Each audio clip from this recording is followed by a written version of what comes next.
Isabelle se tenait silencieusement près de l'encadrement de la fenêtre, le regard fixé sur le jardin vide devant la vieille maison en briques, perchée sur la colline de Willow Creek, à plus de 30 km de Savannah. 6 ans s'étaient écoulés depuis la nuit où elle avait perdu son premier enfant d'une fausse couche où le bébé n'avait que 7 mois et où le médecin lui avait dit « on ne peut rien faire ». À cet instant, tous les espoirs, tous les rêves de maternité se brisèrent comme du verre sur un carrelage. Depuis, elle vivait seule, malgré la compassion de ses voisins et les douces exhortations de sa cousine Lucie. « Il faut bien que les gens passent à autre chose », disait Lucie. « Pourquoi vivre éternellement dans l'obscurité ?» Et le vieux Grégory, à l'épicerie, acquiesçait d'un signe de tête. Mais Isabelle savait qu'il y avait des vides que rien ne pourrait jamais combler. Alors, lorsqu'elle s'est inscrite à un programme d'adoption internationale, elle s'est accrochée au vague espoir que sa vie retrouverait peut-être un sens. Aujourd'hui, après d'innombrables démarches compliquées, elle a ramené Alma, une fillette de 5 ans d'un refuge pour enfants près de la frontière de Tijana. Les papiers étaient squelettiques, Alma, date de naissance inconnue, nationalité inconnue, parents inconnus. Recueillie de la zone frontalière après avoir été abandonnée, pouvait-on lire sur le formulaire. Lorsqu'Isabelle a signé les documents, l'employé du refuge a averti, la fillette est très calme. Traumatisme psychologique possible ne posait pas trop de questions. En revenant de Tijana, Isabelle jeta un coup d'œil furtif dans le rétroviseur. Alma était assise à l'arrière, maigre et silencieuse, ses cheveux noirs emmêlés dissimulant à moitié de grands yeux sombres qui ne clignaient jamais. Les questions répétées d'Isabelle restèrent coincées dans sa gorge dès que ses yeux croisèrent les siens. La petite fille ne bougeait pas, ne pleurait pas et ne dormait pas. Elle était présente et pourtant absente, comme une ombre vivante. Au crépuscule, la vieille voiture déglinguée d'Isabelle arriva dans la cour déserte. Elle en sortit, appela doucement « Alma, on sort, ma chérie » et détacha délicatement sa ceinture. L'enfant était glacée, aussi légère qu'une feuille de papier, et Isabelle frissonna en la relevant. « C'est notre maison maintenant » murmura-t-elle. « Tu seras en sécurité ici. Personne ne te fera jamais de mal. » À l'intérieur, seul le vent sifflait par les fentes, et une légère odeur de moisi persistait dans la cuisine. Isabelle prépara rapidement une petite chambre pour Alma, posant une vieille couverture en laine et un oreiller moelleux près de la veilleuse. « C'est ta chambre » dit-elle en allumant la lampe. « Tu n'as pas à avoir peur du noir. » Mais Alma ne dit rien.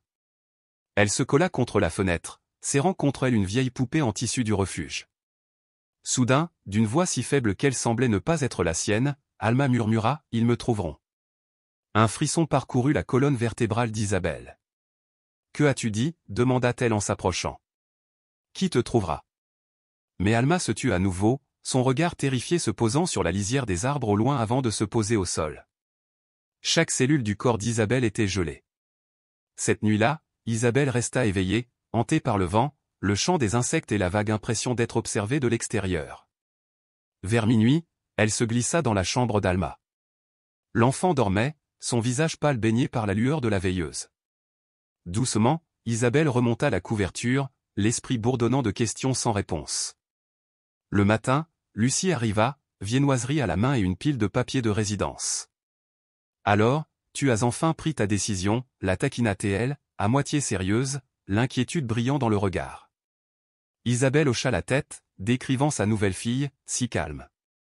Lucie jeta un coup d'œil dans la pièce et murmura « Elle a l'air bizarre. » Fais attention, les enfants traumatisés sont fragiles.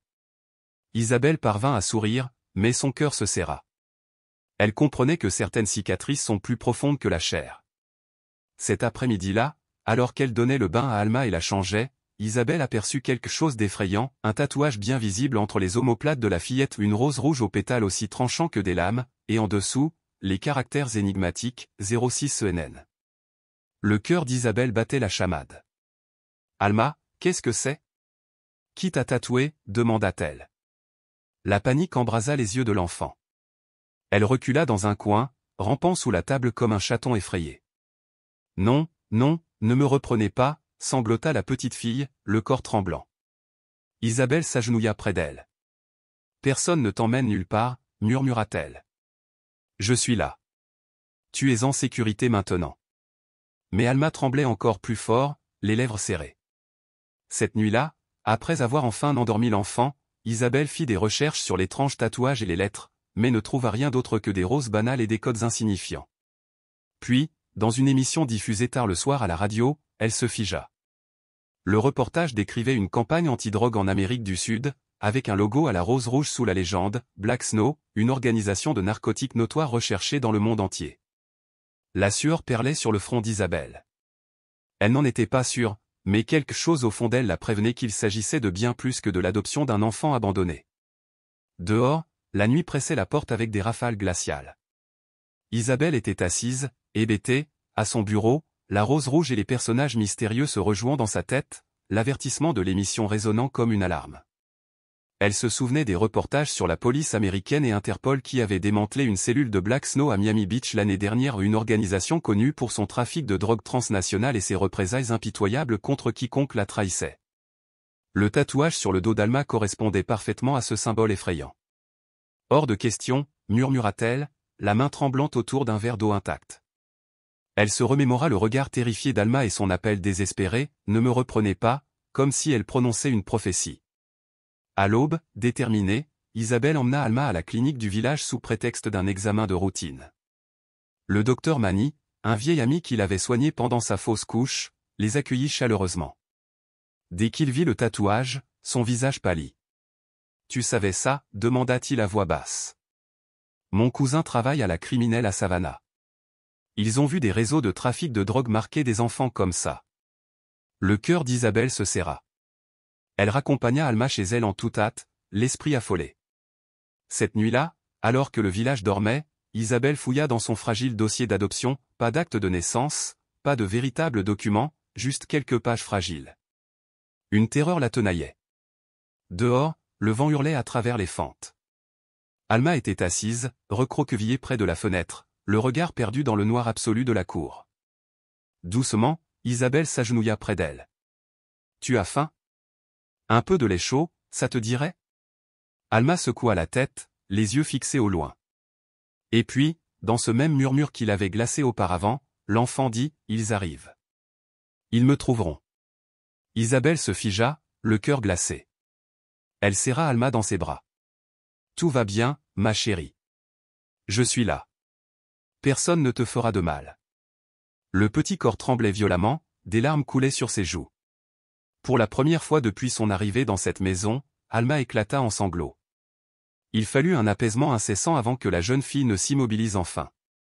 En Isabelle, un tourbillon de peur, de doute et d'inquiétude débordante tourbillonnait comme une tempête naissante. Le lendemain matin, déterminée à recueillir la moindre information, elle se rendit au petit bar du village où les hommes aimaient se retrouver pour discuter de l'actualité. Dès qu'elle entra, une voix familière l'appela « Isabelle, ça fait longtemps qu'on ne s'est pas vu. » Roger, le mécanicien qu'elle connaissait bien, lui fit signe d'approcher. « Salut, tu as une minute ? J'ai une question à te poser. » Isabelle l'entraîna dans un coin isolé et lui parla brièvement d'Alma, de l'étrange tatouage et des étranges murmures qu'elle avait entendus à la radio. Le visage de Roger devint sérieux, ses sourcils se froncèrent. « Neige Noire n'est pas une blague, Isabelle. Je travaillais sur les docks de Long Beach, les cargaisons transitent par là. Un jour, la police a découvert le corps d'un enfant, torturé, avec une rose rouge tatouée dans le dos, exactement comme celle que tu as décrite. » Isabelle frissonna, le cœur battant. « Tu veux dire qu'Alma était mêlée à ça ?» Roger jeta un coup d'œil autour de lui, comme si les murs eux-mêmes l'écoutaient. « Je n'en suis pas sûr, mais tu ferais mieux d'être prudent. Ils sont impitoyables. Une fois qu'ils ont marqué quelqu'un, ils ne le lâchent plus. » Ces paroles pesèrent sur Isabelle comme une pierre dans sa poitrine. Elle se dépêcha de rentrer chez elle, l'esprit en ébullition. Lorsqu'elle ouvrit la porte, la vue à l'intérieur la coupa d'un souffle. Alma était accroupie sous la table, le visage blanc comme de la craie, serrant sa poupée de chiffon contre elle et tremblant de façon incontrôlable. La fenêtre était grande ouverte, les rideaux claquant dans une brise qui semblait porteuse de danger. Des traces de boue et des empreintes de pas inconnus marquaient le rebord. Isabelle se précipita et serra l'enfant dans ses bras. Alma murmura d'une voix brisée, « Ils sont dehors. Je les ai entendus m'appeler. » Isabelle la serra plus fort, tous ses sens tendus comme un arc bandé. Elle ferma la fenêtre et fouilla chaque recoin, mais ne trouva rien d'autre. Pourtant, la peur ne la quitta pas cette nuit-là.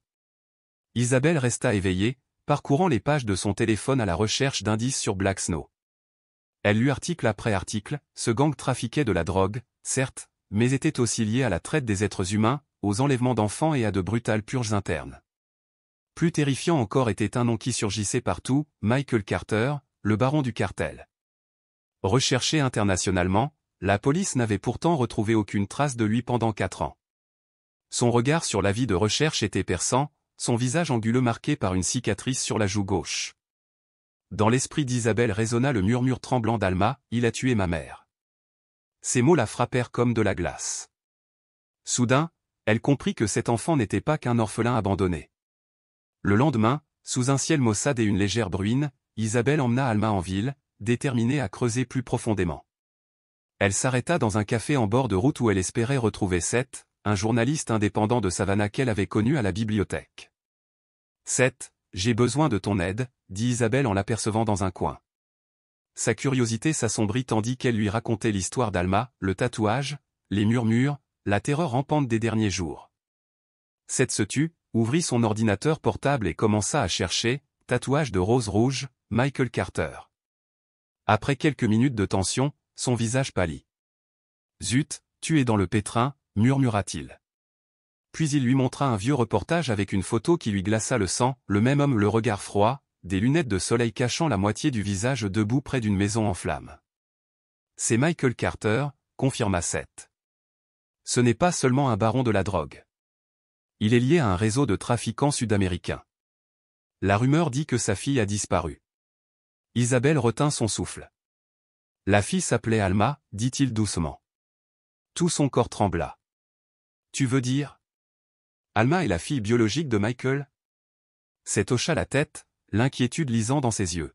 « Si c'est vrai, toi et la fille êtes plus en danger que vous ne le pensez. » Dehors, la pluie s'intensifiait, tambourinant contre les vitres du café comme un avertissement.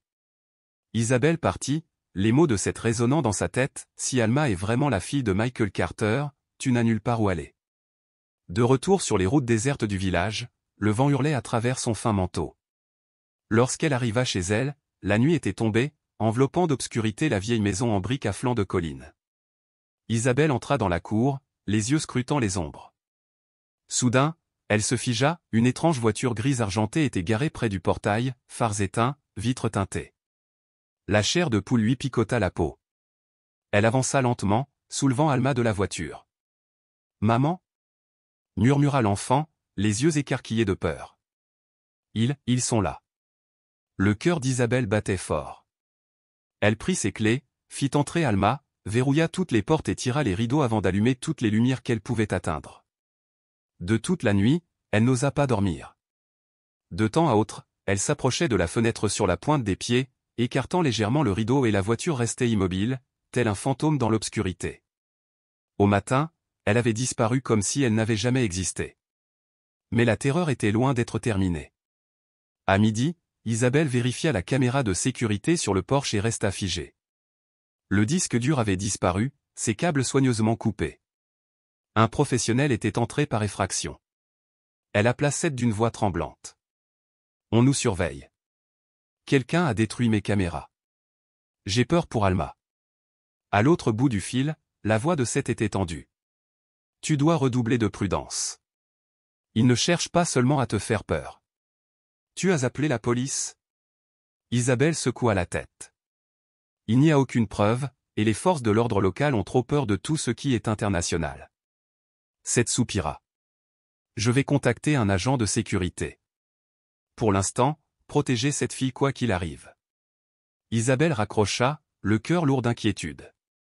Dans les jours qui suivirent, d'étranges voitures apparurent plus souvent, garées dans des endroits cachés le long de la route, passant parfois lentement devant la maison avant de disparaître à nouveau. La nuit, Alma était en proie à des cauchemars. Ses cris de terreur résonnaient dans la maison, « Ne me reprenez pas. Non, il a tué ma mère. » À chaque fois, Isabelle se redressait brusquement, les larmes aux yeux, serrant l'enfant contre elle. « Personne ne t'emmène. Je suis là. Je te protégerai. » Pourtant, la peur persistait dans les yeux d'Alma, aussi épaisse et impénétrable que l'obscurité du dehors. Le lendemain matin, alors qu'elle rangeait la chambre d'Alma, Isabelle découvre une pile de dessins griffonnés tous identiques, un homme avec des lunettes de soleil noires, un visage froid, à côté d'une maison engloutie par des flammes rouges. Serrant une page contre elle, son cœur battait fort. Elle reconnut Michael Carter, chef du cartel des Neiges Noires et père biologique d'Alma. Mais ce qui la terrifiait le plus était le souvenir de cet incendie. Alma avait-elle réellement assisté au meurtre de sa mère? Déterminée à découvrir la vérité, Isabelle décida de rapporter le dessin à Seth. Ils se retrouvèrent au café, et cette fois, il avait invité son ami Xavier, un journaliste d'investigation chevronné spécialisé dans les affaires de cartels transcontinentaux. « Voici Xavier », dit doucement Seth en faisant glisser le dessin sur la table. Xavier plissa les yeux en le contemplant, évaluant déjà le danger qui l'attendait. « Il a de bonnes sources », commença Seth en présentant Xavier. Xavier serra la main d'Isabelle, le regard perçant et pénétrant. « Seth m'a tout expliqué. Tu es dans un nid de frelons jusqu'aux genoux. » Isabelle fit glisser le dessin au crayon sur la table. Xavier l'examina en fronçant les sourcils. « C'est Michael Carter, aucun doute là-dessus. Le symbole de Neige Noire, les lunettes de soleil, cette maison en feu. Cet enfant l'a dessiné comme si elle l'avait vu de ses propres yeux. » Les doigts d'Isabelle se crispèrent en poings tremblants. « Alma est donc bien sa fille. » Xavier hocha gravement la tête. D'après des archives secrètes, Michael avait une fille au Mexique. La mère, une femme du coin, a été assassinée par lui pour trahison, et l'enfant a disparu. Si Alma est cette fille, vous détenez une mine d'informations que le cartel des Neiges Noires est prêt à tout pour récupérer. Un frisson parcourut l'échine d'Isabelle. Ils n'auront de cesse de la récupérer. Exactement. La voix de Xavier était ferme. Alma et toi devez être extrêmement prudents. Ils ont sans aucun doute placé des agents partout. Nous ignorons leur prochaine action. Isabelle les remercia, le cœur lourd. Devant le café, des rafales de vent balayaient les feuilles d'automne comme de sombres présages. De retour chez elle, elle verrouilla toutes les portes à double tour, vérifia chaque loquet de fenêtre et se persuada que ce paisible village n'était plus sûr. Cette nuit-là, d'étranges bruits résonnèrent dans l'obscurité, le craquement des feuilles sèches, un léger cliquetis contre la vitre, comme si quelqu'un testait la résistance du verre. Isabelle se colla contre le mur, serrant un petit couteau à fruits, le pouls battant. Dans le salon, la jeune Alma dormait d'un sommeil agité, le souffle court à cause de la peur. Puis on frappa doucement à la porte d'entrée, délibérément, avec maîtrise. Isabelle colla son oreille au bois et entendit un murmure, « Rends-la-moi, ou meurs ». Son sang se glaça. Elle écarta le rideau et aperçut un homme portant une casquette de baseball se fondant dans la nuit. Le cœur battant, elle claqua la porte et la verrouilla. Toute la nuit, elle resta assise près du lit d'Alma, les yeux rivés à la fenêtre, consumée par la terreur. Le matin apporta une nouvelle terreur. Le pneu de sa voiture était crevé, le pare-brise éclaboussé de peinture rouge où était écrit « On vous avait prévenu ». En vérifiant son compte bancaire, elle le trouva bloqué sans explication. Ce soir-là, un appel de la bibliothèque où elle travaillait à temps partiel scellait sa ruine. « Isabelle, nous résilions votre contrat. Ordre d'en haut. Vous devriez éviter les ennuis. » La voix du directeur était froide et définitive. Des larmes coulaient sur ses joues tandis qu'elle prenait conscience que sa vie était étranglée, morceau par morceau. Une pensée résonnait dans son esprit, « Je dois protéger Alma à tout prix. » Dehors, la nuit tombait à nouveau, plus épaisse et étouffante qu'auparavant. Isabelle était assise, immobilisée dans son fauteuil, les bras autour d'Alma. Sa poitrine lui semblait écrasée sous des mains invisibles. Voiture vandalisée, compte bancaire gelé, emploi perdu, les menaces étaient passées du statut d'avertissement à celui de cage de fer. Et elle savait exactement qui tirait les ficelles, Michael Carter et son cartel des Neiges Noires. La pluie commença à crépiter contre la vitre comme des traînées de sang-froid. Alma se blottit sous sa couverture, le petit visage blême de terreur. Le cœur d'Isabelle se serra, empli d'une détermination farouche. Elle avait hâte d'être traquée. Elle avait besoin de la vérité sur la naissance d'Alma, les papiers d'adoption, le sombre passé que quelqu'un cherchait désespérément à effacer. À l'aube, elle envoya Alma chez sa cousine à Savannah, prétextant un déplacement professionnel urgent. Puis elle partit seule, empruntant des routes de montagne sinueuses en direction de la frontière de Tijuana et du refuge pour enfants qui lui avait confié Alma. Une légère bruine caressait les virages, reflétant le flot de questions qui la traversaient. Pourquoi les dossiers d'Alma étaient-ils si incomplets? Qui les avait approuvés? Comment une enfant liée à un cartel de la drogue avait-elle pu être traitée et libérée si facilement?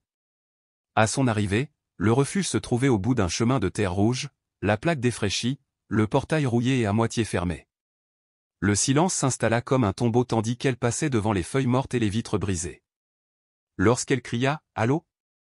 Il y a quelqu'un ?» Elle ne sentit que le vent et l'odeur de moisi. À l'intérieur, elle trouva un bureau jonché de dossiers déchiquetés et de papiers brûlés. Tremblante, Isabelle fouilla les débris jusqu'à ce qu'elle trouve le formulaire d'admission d'Alma, les pages blanchies, les détails effacés, ne laissant qu'un seul exemplaire portant une signature discrète et une rose rouge, emblème identique au tatouage sur le dos d'Alma. « Zut !» murmura Isabelle, le pouls battant à tout rompre. Un craquement derrière elle la fit se retourner. Un homme d'âge mûr, robuste, vêtu d'un manteau usé, se tenait dans l'embrasure de la porte, le regard étonné et las. « Qui vous a laissé entrer ? Cet endroit est fermé. Je m'appelle Isabelle, j'ai adopté Alma d'ici. J'ai besoin de savoir la vérité. » L'homme hésita, puis ses épaules s'affaissèrent. « Je m'appelle Matthew.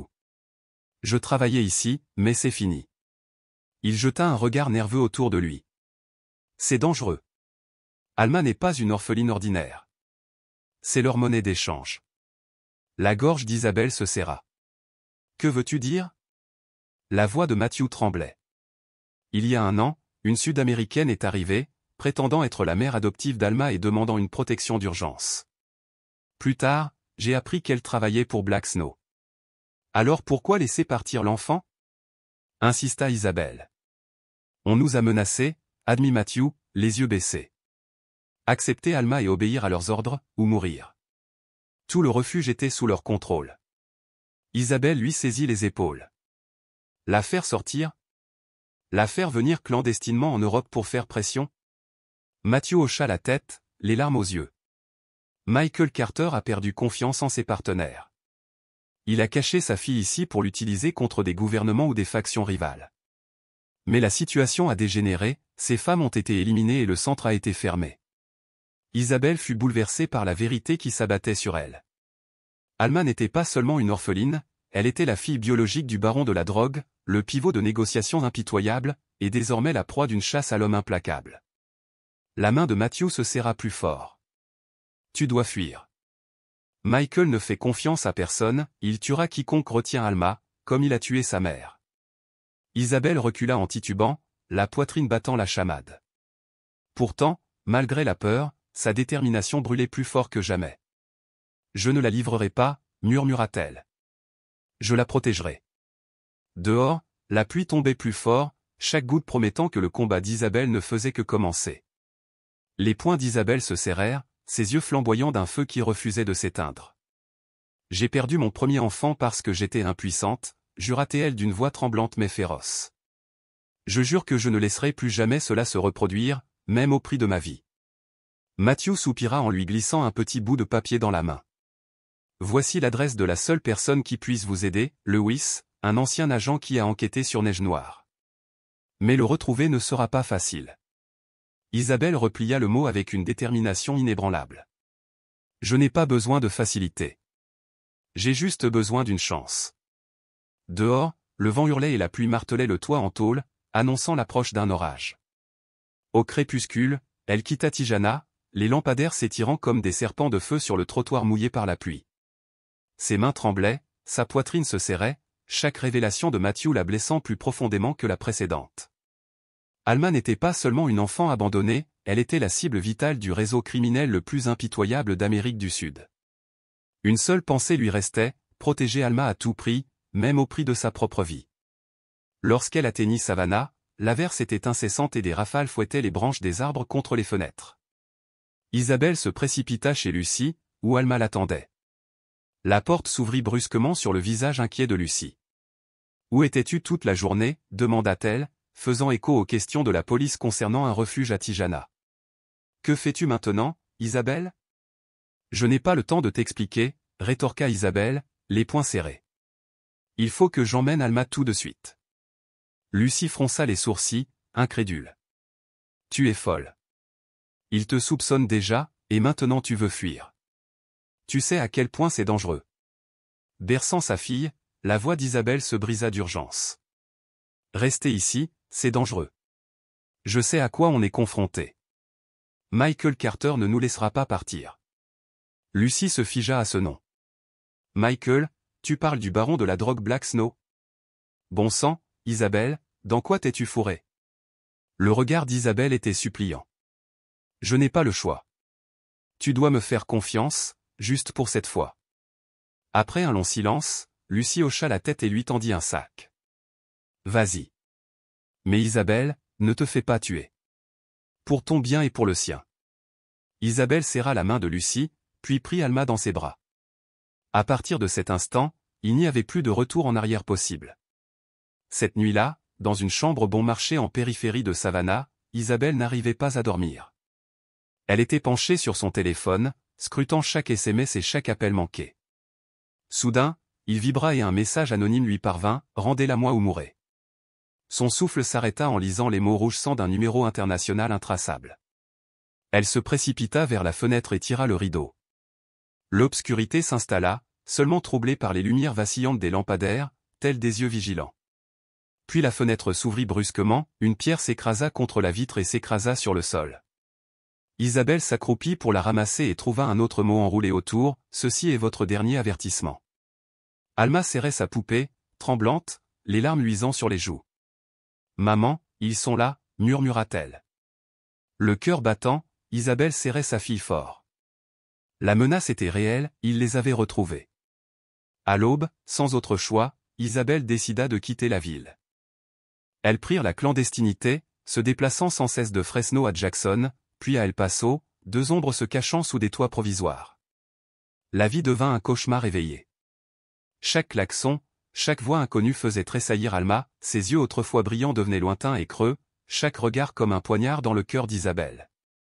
Un soir, à la gare routière de Savannah, alors qu'Isabelle préparait ses quelques affaires, deux hommes s'approchèrent.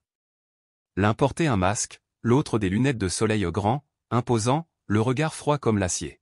« Livrez-moi la fille ou mourrez », grogna l'homme masqué. Isabelle serra Alma contre sa poitrine, tremblante. « Qui êtes-vous » L'homme aux lunettes de soleil esquissa un sourire mince et cruel. « Tu sais très bien qui nous sommes. Michael est à bout de patience. C'est ta dernière chance. » Il s'avança et tendit la main vers Alma. À ce moment précis, un camion s'arrêta dans un crissement de pneus. Un homme robuste, au regard acéré, en sortit. « Reculez, bande de salauds !» Les deux assaillants se figèrent, le reconnurent, puis disparurent dans la foule. Isabelle resta paralysée. L'inconnu s'approcha et s'agenouilla près d'elle. « Je m'appelle Lewis. C'est Matthew qui m'envoie. Viens avec moi. » Isabelle hésita un instant avant de monter dans la cabine du camion avec Alma. La portière claqua et le moteur rugit tandis qu'il filait dans la nuit. À l'intérieur, Lewis jeta un coup d'œil dans le rétroviseur. « On les a secoués pour l'instant, mais Michael sait que tu es aux États-Unis. Il ne s'arrêtera pas. »« Je m'en fiche », murmura Isabelle en serrant Alma contre elle. « Je dois juste la protéger. » Lewis hocha la tête, le chagrin dans les yeux. J'enquêtais sur Neige Noire. Ce ne sont pas des cartels ordinaires. Ils contrôlent les gouvernements, la police et même les autorités frontalières. Les poings d'Isabelle se crispèrent à nouveau. Alors comment pouvez-vous nous aider? On ne peut pas fuir éternellement. Un sourire crispé se dessina sur les lèvres de Lewis. Tu as raison. Mais il existe un moyen de faire tomber Michael dans son propre piège. Ça te coûtera tout, mais c'est possible. Isabelle baissa les yeux sur le visage endormi d'Alma opale comme du papier, les lèvres gercées, les cils encore humides de larmes retenues. Elle savait qu'elle n'avait plus rien à perdre. 6 ans auparavant, cette vie d'enfant lui avait volé son rêve de maternité, elle refusait de la perdre à nouveau. Tous trois s'enfoncèrent dans la nuit épaisse, poursuivis à chaque kilomètre par des forces invisibles. Le grondement du camion résonna comme le seul battement de cœur qui restait, tandis que les lumières de Savannah s'éteignaient derrière eux, laissant place à une autoroute sans fin et aux lointaines silhouettes des montagnes sentinelles sombres et silencieuses observant leur fuite. Ils se sont arrêtés dans une station-service abandonnée près de la frontière de l'État et sont montés dans un autre camion que Lewis avait préparé. Le ciel restait d'un gris terne, la pluie battante. Des flaques d'eau se formaient comme de l'encre renversée sous les lumières jaunes vacillantes. De retour sur la route, Elma se réveilla, les yeux rouges et gonflés. Elle murmura d'une voix faible et brisée, « Maman, ils nous retrouveront. Ils sont partout. Isabelle caressa doucement les cheveux de sa fille, se mordant la lèvre pour retenir ses larmes. Tout va bien, ma chérie. Je ne les laisserai pas t'emmener. Je te le promets. Mais dans ses yeux, la peur bouillonnait. Elles étaient la proie d'une chasse immense et impitoyable, pas de refuge, pas de refuge. Les jours suivants, Isabelle et Elma vécurent comme des fugitives. Elles errèrent à travers les petites villes Santa Fe, Charleston, Clearwater, ne s'attardant qu'aux premiers signes de danger avant de reprendre leur route. Lewis resta près d'elle, le regard perçant, l'oreille à l'affût du moindre bruit lointain, tel un homme trop familier avec l'incessant jeu du chat et de la souris. Un soir aventura, dans un appartement bon marché payé à l'heure, Lewis semblait tendu.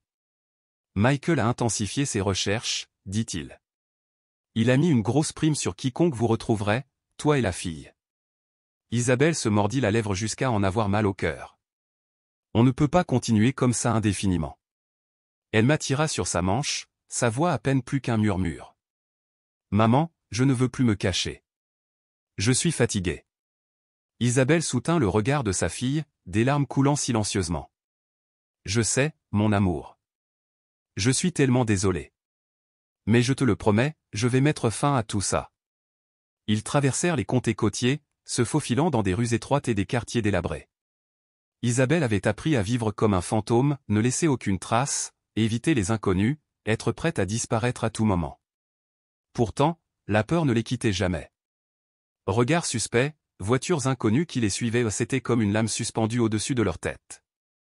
Sur une aire de repos à Santa Fe, Isabelle sortit des toilettes et se figea à la vue d'une voiture argentée garée au fond, son étrange plaque d'immatriculation luisant sous la pluie. À l'intérieur, un homme portant une casquette de baseball était assis, immobile, ses lunettes de soleil noir reflétant la lumière crue du plafond. Le cœur d'Isabelle battait fort lorsqu'elle serra la main d'Elma et se précipita vers la voiture de Lewis. Ils s'élancèrent au moment même où le moteur de l'inconnu rugissait derrière eux. Une course-poursuite éprouvante se déroula sur l'autoroute pendant plus de 10 minutes avant que Lewis ne parvienne enfin à semer son poursuivant. Isabelle haletait, les mains tremblantes. Ils sont plus près que je ne le pensais. Lewis hocha la tête, le visage sombre. Ils veulent Elma. C'est sûr. Cette nuit-là, elles trouvèrent refuge dans un motel miteux au bord de la route. Isabelle n'arrivait pas à dormir, ses yeux s'agitant à la moindre ombre. Elma dormait sur ses genoux, la respiration saccadée. Isabelle caressait les cheveux de sa fille en murmurant dans l'obscurité, « Encore un peu, et nous serons libres. » Ce cauchemar prendra fin. Dehors, la nuit pesait comme une couverture étouffante, étouffant toute lueur d'espoir. Le lendemain matin, lorsque la pâle lumière du soleil filtra à travers les stores poussiéreux, Isabelle resta assise, immobile, au bord du lit, les yeux creux. Son visage était décharné, ses lèvres gercées par des jours de fuite incessante. Elma dormait encore, son petit front plissé comme si même ses rêves étaient empreints de peur. Isabelle serra plus fort la couverture autour de sa fille, le cœur serré. Dans un coin, Lewis étudiait une carte éparpillée sur la table. « Michael arrive aux États-Unis, dit-il doucement. L'information est confirmée. » Isabelle leva la tête, la voix tremblante. « Alors dis-moi ce qu'on va faire. Je n'en peux plus, fuir, ce n'est pas vivre. » Le ton de Lewis était grave. Michael contrôle tout depuis l'ombre. Il ne se montre jamais à moins d'être sûr d'avoir le contrôle total. Il n'y a qu'un moyen de le faire sortir, utiliser Elma comme appât. Isabelle se figea, les poings serrés jusqu'au sang. Je ne veux pas qu'elle soit en danger. Tu crois que oui? Lewis soutint son regard sans la quitter des yeux. Mais il n'y a pas d'autre choix. Veux-tu vivre comme ça pour toujours? La regarder grandir dans la peur, sans amis et sans avenir. Des larmes coulaient sur les joues d'Isabelle tandis qu'elle baissait la tête. Je veux juste qu'elle vive comme une enfant normale. Lewis soupira. Je comprends. Mais c'est notre seule chance d'en finir. J'ai contacté Interpol, ils se coordonneront avec nous. Mais ils ont besoin d'un plan, et Elma en est la clé. Des images défilèrent dans l'esprit d'Isabelle, des voitures étranges, des vitres brisées, des messages menaçants, le regard effrayé de sa fille. Elle savait que s'il n'en finissait pas maintenant, il n'y aurait aucune issue, seulement une tragédie. Elle essuya ses larmes et leva le menton. Je suis d'accord. Quel qu'en soit le prix, je ne laisserai pas Michael détruire sa vie davantage. Lewis laissa une rare lueur d'espoir apparaître dans ses yeux. Bien. Finissons-en. Ils passèrent des heures à planifier. Lewis contacta Xavier, le journaliste d'investigation qui avait autrefois aidé Isabelle à Savannah et qui travaillait désormais avec une équipe d'Interpol à Miami Beach. Une carte de Miami Beach, étalée sur la table, était pleine d'annotations. Michael a un partenaire important qui l'attend, expliqua Lewis. D'après nos informations, il sera présent. C'est notre seule chance. La main d'Isabelle tremblait tandis qu'elle désignait un café en bord de mer. Pourquoi ici? La voix de Lewis était ferme. L'espace public. La foule facilite le positionnement d'une équipe tactique et réduit les risques pour Elma. Mais vous devrez jouer votre rôle, Michael doit croire que vous êtes suffisamment désespéré pour la lui livrer. Son cœur battait fort à l'idée d'affronter l'homme qui avait détruit tant de vies, mais elle savait qu'il était temps de tout risquer. Ce soir-là, ils se faufilèrent à Miami Beach à la faveur de l'obscurité. La ville balnéaire vibrait de lumière, de musique et de touristes, mais pour Isabelle, ce n'était rien de plus qu'un flou de couleurs englouties par la peur. Dans leur chambre d'hôtel provisoire, Isabelle brossait les cheveux d'Elma. Les yeux de la petite fille brillaient d'inquiétude. « Maman, on recommence à courir ?» Isabelle inspira profondément et força un sourire. « Pas cette fois, ma puce. Cette fois, je vais y mettre fin. » Elma leva les yeux, les larmes aux yeux et les yeux écarquillés. « J'ai peur. Ils ont déjà tué ma mère. Maintenant, ils vont te tuer. » Isabelle marqua une pause, le cœur brisé. Puis elle déposa un doux baiser sur le front d'Elma et murmura, « Je ne laisserai pas cela arriver. » Promis. Isabelle serra Alma contre elle, des larmes silencieuses traçant doucement un sillon sur ses joues. « Personne ne nous fera de mal, » murmura-t-elle d'une voix tremblante mais résolue. « Tu m'entends? On va s'en sortir. » Le lendemain matin, la ville bourdonnait de vie. Isabelle s'enveloppa dans un vieux manteau usé et serra la petite main d'Alma tandis qu'elle longeait la plage balayée par le vent en direction de leur rendez-vous, le café qu'elles avaient choisi. Lewis et Xavier avaient déployé leur équipe, les agents infiltrés se fondant dans la foule matinale. Isabelle ne les regarda pas, mais elle sentait chaque pas mesuré et chaque respiration superficielle, sachant que chaque détail avait été planifié. À l'intérieur du café, quelques couples et touristes murmuraient doucement autour d'un café. Isabelle conduisit Alma dans un coin isolé, serrant sa fille dans ses bras tout en gardant les yeux fixés sur la porte vitrée. Les minutes s'étirèrent comme des bonbons, chacune pesante dans l'air moite. Puis la porte s'ouvrit brusquement. Un homme grand entra d'un pas assuré, des lunettes de soleil noir obscurcissant son visage, flanqué de 2 gardes du corps massif. Le cœur d'Isabelle se figea, elle n'avait pas besoin de confirmation. Michael Carter s'avança, un sourire glacial aux lèvres. « Isabelle, » dit-il d'une voix traînante, « tu as enfin compris comment fonctionne le jeu ?» Elle serra Alma plus fort dans ses bras, la voix tremblante. « Je n'avais pas le choix. » Il tira une chaise et s'assit en face d'eux, le regard impassible.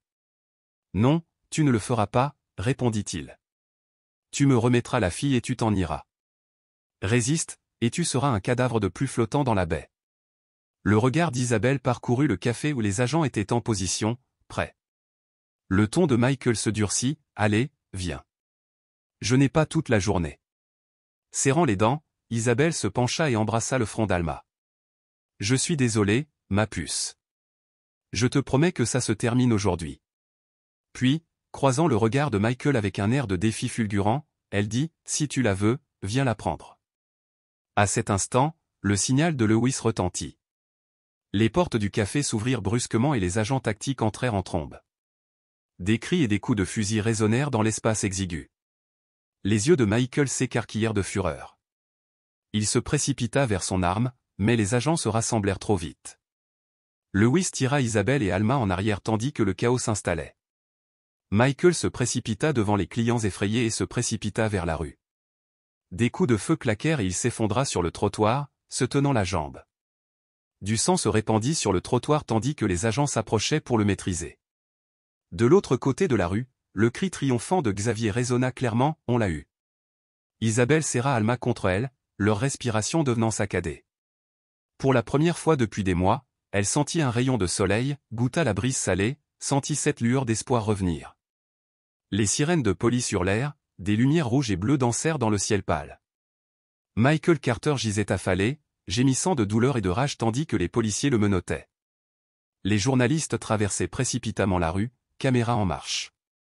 Après 15 ans, le baron de la drogue Michael Carter est en détention à Miami Beach, annonçait-il dans leur micro. Isabelle remarqua à peine les gros titres. Elle regarda Lewis d'une voix chuchotée, « Alors, c'est vraiment fini. Il a été arrêté. » Lewis posa une main ferme sur son épaule. « Pas complètement, » corrigea-t-il doucement, « mais c'est le tournant. Ils ont trouvé des documents, des relevés de transactions, des preuves de l'Empire de Neige Noire, tout ça ici. » Les larmes montèrent aux yeux d'Isabelle tandis que le poids de 6 ans de terreur et de mois de fuite s'effondrait. Alma se serra contre elle, d'une voix rauque, « Maman, ils ne s'en prendront plus à moi, n'est-ce pas ?» Isabelle s'agenouilla et lui brossa les cheveux. « Non, ma chérie. Tu es en sécurité maintenant. » Alma enfouit son visage dans le manteau de sa mère tandis que les vagues léchaient le rivage derrière les fenêtres du café. Lewis se tenait à proximité, plus calme après ces longues journées de tension. « Capturer Michael n'est qu'un début, dit-il. Nous devons encore finaliser ta protection et ta tutelle légale. » Plus tard dans la journée, lors d'une conférence de presse d'Interpol, des responsables américains et internationaux ont confirmé l'arrestation de Michael Carter, accusé de trafic de drogue et d'êtres humains, de blanchiment d'argent et d'autres délits. Son visage sévère, derrière des verres teintés, a inondé les journaux télévisés, autrefois symbole de peur, il est aujourd'hui le symbole d'un empire déchu. Xavier tendit à Isabelle un petit dictaphone. « Il s'est laissé prendre à notre piège, » sourit-il. Isabelle serra les poings. « Il a déchiré des familles, » dit-elle d'un ton furieux. « J'ai juste fait ce qu'il fallait faire. » Dans les jours qui suivirent, Isabelle et Alma furent placées sous protection spéciale. Le gouvernement américain accéléra la procédure de tutelle permanente d'Isabelle. Par un beau matin, au bureau de la protection de l'enfance de Savannah, un agent lui remit un dossier portant les sceaux officiels. « Voici les documents », annonça l'officier. « À compter d'aujourd'hui, vous êtes la mère légale d'Alma en vertu du droit américain et international. » Les mains d'Isabelle tremblaient tandis qu'elle traçait les mots gravés en relief, « Certificat de tutelle légale enfant, Alma Carter. » Mère adoptive, Isabelle Gardner Morris. Elle prit Alma dans ses bras. « Désormais, murmura-t-elle, tu seras Alma Gardner Morris, ma fille, ma fierté, ma famille. » Les yeux d'Alma brillèrent de joie tandis qu'elle riait, « J'ai le même nom de famille que toi maintenant. » Ça veut dire qu'on est une vraie famille, dit Isabelle en riant à travers ses larmes. Rien ne peut nous séparer. Main dans la main, ils s'engagèrent dans la rue animée, le soleil leur réchauffant le visage et la promesse d'un ciel bleu s'étendant devant eux. Lewis s'avança à une courte distance et offrit une enveloppe à Isabelle. « C'est une récompense du gouvernement, » a-t-il expliqué, « un soutien financier pour tout ce que vous avez fait, et un merci de notre part. » Isabelle secoua doucement la tête. « Je n'ai pas besoin d'argent. Je veux juste la paix pour ma fille. » Lewis sourit chaleureusement. « Cette paix est quelque chose que vous pouvez construire de vos propres mains. » Quelques jours plus tard, Isabelle et Alma déménagèrent officiellement à Savannah. Elles s'installèrent dans une petite maison en périphérie de la ville, où un jardin luxuriant fleurissait sous des vignes de bugonias aux couleurs vives rappellent vivant des souvenirs d'enfance qu'Alma n'avait jamais connus. Les voisins les traitèrent comme des héros discrets, et Madame Lucie s'installa à proximité, leur rendant souvent visite pour leur donner un coup de main. Un après-midi, un soleil doré éclairait le porche tandis qu'Alma, assise, coloriait avec une concentration intense. Isabelle préparait du thé à l'intérieur, le cœur gonflé d'amour sous ses yeux. « Qu'est-ce que tu dessines, Alma » demanda-t-elle en s'approchant. Souriante, Alma brandit sa photo.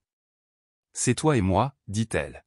« Et j'ai écrit quelque chose en bas. » Isabelle prit le dessin, le souffle coupé en lisant le message au crayon.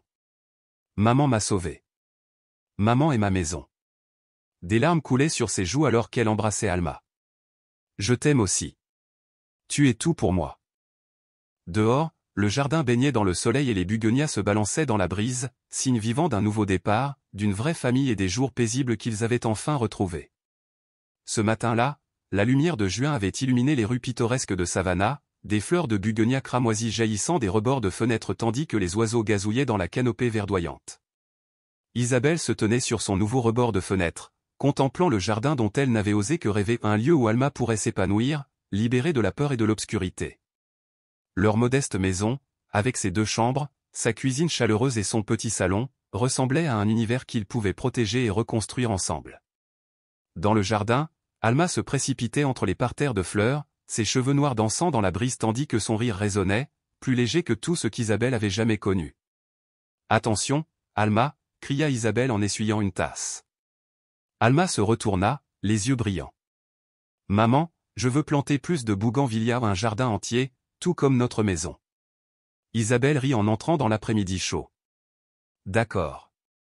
On aura des jeunes arbres cet après-midi. Mais d'abord, tu te souviens quel jour on est ?» Alma pencha la tête, perplexe. « Quel jour, maman ?»« Ton anniversaire », lui rappela Isabelle en ébouriffant ses cheveux noirs.